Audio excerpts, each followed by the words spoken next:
This idea that you can be equal but not be equal, it's really, really important. Okay. And the truth is that most of us see it and realize this is not reality. Like you're supposed to be equal, but there's things that I can do that you can't, but we're still equal. Yes. People recognize that that's crazy. But so the roles thing is a euphemism to paper over the fact that this is completely logically inconsistent.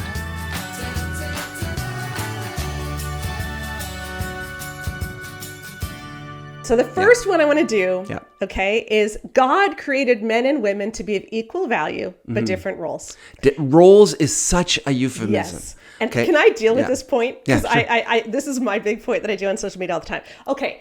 Our thesis is that complementarians do not believe in either equal value or different roles. Let's start with different roles. If they believed in different roles, then there would be things that men can do that women can't, and things that women can do that men can't. But in complementarianism, there are only things that men can do that women can't. Right. There are no things that men are forbidden to do. And people will say, oh, but what about childbirth? As if they've, that's a mic drop moment. No, because childbirth is not a role. It is a biological function. You can't say that because women have this biological function, men get to have this social role. The only way those two would be analogies is if men pastor with their penis, which is like horrifying. Okay. Like they are not the same thing. Yeah. Your biologic body does not influence how you pastor. It just doesn't. Right. And it doesn't influence how you lead, etc. So there aren't different roles. Here's an example. There's a book series that I really love that we talk about in our patron group a lot, Brandon Sanderson's The Way of Kings. Yep. Okay. And in that there are genuine gender roles. Men tend to be the rulers and the warriors, and women are the only ones who get taught how to read and write, and they're the scientists and historians and philosophers. Okay. And men are not allowed to read or write. And so it's like there are things that women do that men can't, and there's things that men do that women can't. Yeah. That's the idea of gender roles. You're not advocating that's the way it should be. You're just saying that would at least be internally consistent. Right. That's what having different gender roles would look like. If there are things that women can do that men can't, and things that men can do that women can't. But there aren't. There are only things that men can do that women can't. Correct. Which means it is not about different roles. It's about restricting women. Yeah.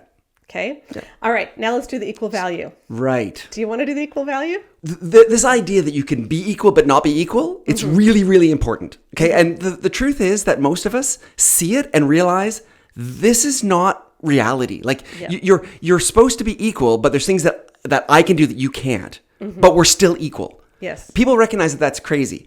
But so the roles thing is a euphemism to paper over the fact that this is completely logically inconsistent. Yeah. So they say it's not that you're totally equal in every way. You just have different roles, right? So philosophically, this doesn't make sense. The other word they use is function, right? You have a different function, right? And that's what Rebecca Gruteis's comment. Yeah. Which so is Rebecca the best Gruteis was an incredible Christian who started a lot of the Christian feminist academic movement in the 80s and 90s. And she wrote this amazing thing, which I'm just going to read because she says it so well. I'm never going to say it this well. Yep. Okay. But she explains why the unequal value thing or the equal value thing doesn't make sense. So here's what she says, and I will put the link to this essay that she wrote in the podcast notes too. Equal in being, unequal in function is the theoretical construct to which traditionalists appeal in order to assert female subordination to male authority and, at the same time, to affirm the biblical teaching that men and women are spiritually equal. This is a crucial point because the entire traditionalist agenda turns on the assumption that women's subordination to men does not violate the fundamental biblical equality of women with men.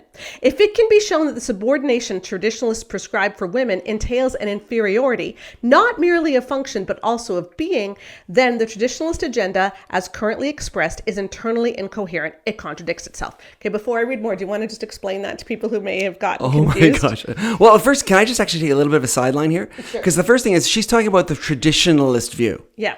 And that's because she's writing before they rebranded as complementarian. Yes. Right? And this is what I was saying about a complementarian is a euphemism. Yeah. Right? Because complementarian, we complement each other, we fill each other out. Yes, it's complet with an E, like complet. Yeah, not like complere in Latin, which like the word complete comes from, right? So we complete each other because we have different roles, they say, that we complete each other because that's much nicer than traditionalist, because the traditional view through most of human history has been that women should not be allowed to do these things because women are inferior to men. Right. I mean, I'm not saying that's true, but I'm saying that's what was believed. Yeah. For years, for centuries, women were considered defective men. They were considered less than. They were considered not smart enough to do it. They were considered not capable enough to do it. And so therefore, it makes natural sense. The problem is that nobody believes that anymore. Yes. So if you say the traditionalist view, people see you're just talking about the same sexism that we've had for our entire history. So they have to come up with a way that makes it sound nicer. And so complementarian is the new word to describe this thing. So anyway, I think it's funny she uses the word traditionalist. And so what she's saying is like their whole argument is that yes, women are subordinate to men in marriage and in the church, but that doesn't mean women are worth less. And that's what complementarians say. And she's saying, okay, but if it can be shown that you actually that your whole theory is that necessitates women being worth less, then your whole theory falls apart. Yeah. Okay. So because the complementarians of today reject the idea that women are intrinsically inferior to men. Right. Ostensibly they do. Yes. Although I think some of them, the way they've been talking recently, they're starting to show that they actually do believe women are inferior, which is another story entirely. But ostensibly, the complementarian view is that women are completely equal. It's just a different function. Right? So. Okay, so here's the rest of what she says. I agree that it is possible for a person to be justly placed in a position of functional subordination without being fundamentally inferior as a person. Yet I disagree that this is what is happening with the traditionalist subordination of women.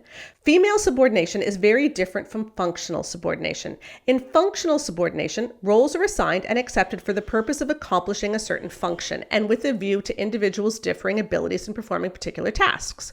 For example, someone may serve on a committee under the direction of a coworker who is otherwise her equal in a particular organization. Or a person who wants to learn how to play the piano will accept a role of subordination to her music teacher. In female subordination, the criterion for who is subordinate to whom has nothing to do with expediency or the abilities of individuals to perform particular functions. Rather, it is determined entirely on the basis of an innate, unchangeable aspect of a woman's being, namely her female sexuality. Her inferior status follows solely from her essential nature as a woman. Regardless of how traditionalists try to explain the situation, the idea that women are equal in their being, yet unequal by virtue of their being, simply makes no sense. If you cannot help but be what you are, and if inferiority in function follows necessarily and exclusively from what you are, then you are inferior in your essential being. Yeah, exactly. Okay, so now, that's a lot of philosophical words there. Let me give you an example that can make this. Well, can I just say, because that's what they do. They say the complementarians say, you are subordinate to your boss at work, but you're not inferior to your boss. Yes, right, and they say therefore it's the same thing. But here's the difference. An employee can one day be a boss. Yeah, absolutely. Or they'll say, well, a co-pilot and a pilot are equal. Are you saying, they're equal? Yeah.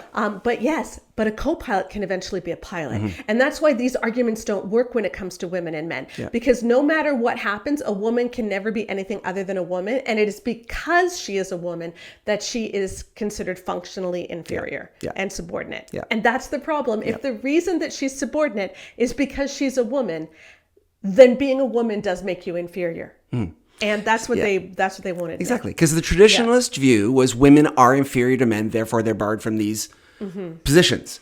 That is horrible, but it's logically consistent. Yeah. The idea that women are completely equal, but still not allowed to do these things is logically inconsistent. It's just their way. They just want to keep the things the way they are, and not answer the question that doesn't that mean women are less than men? Yeah. Right? And they'll go to the ends of the earth and say, of course we don't believe women are unequal. Yeah. Like just because people have different roles doesn't mean that they're unequal. But but in every other circumstance, those roles are based on your function. Whether you're a teacher, whether you're an employer, they're not based on just because you're a woman. And I think if we were to see it as there was that brilliant experiment that a teacher did in her class where she declared that blue-eyed children were superior to brown-eyed children, and the brown-eyed, and it really threw everyone, and it went viral when it happened. But it's like, because if we say that, yes, you're above me, but that doesn't mean that we're not equal. But if the only reason you're above me is because I'm a woman and you're a man, then we are indeed not equal, because I can never be anything other than what I am. Right.